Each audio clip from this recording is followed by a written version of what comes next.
Depuis 2008, de nombreux indépendants rencontrent régulièrement des problèmes injustifiés avec le RSI, leur organisme de protection sociale.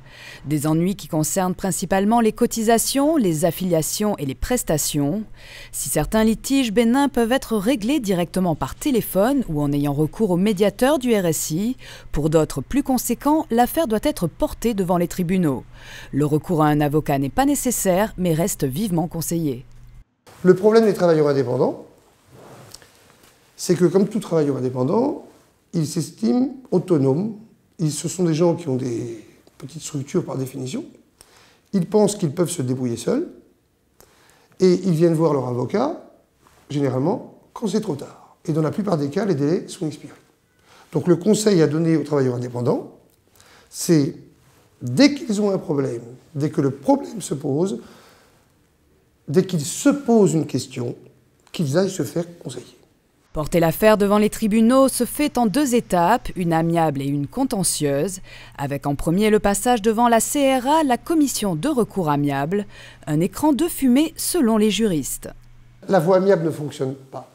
C'est une étape préalable obligatoire avant l'initiation d'un contentieux.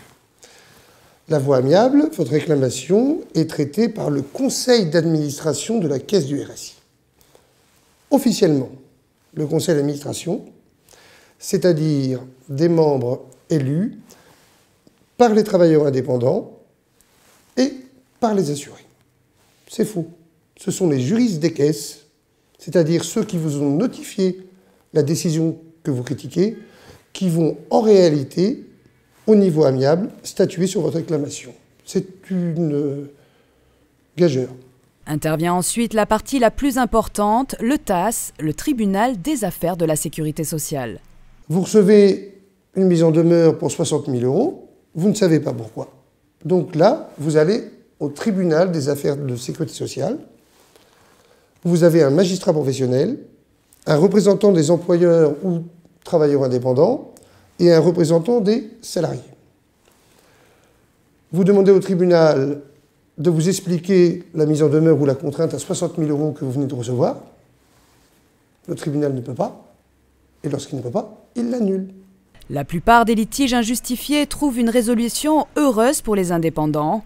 À noter toutefois que l'entrepreneur lésé par toute cette procédure juridique contraignante ne recevra quasiment aucune indemnisation au titre du préjudice subi. Ce n'est pas la politique de la maison.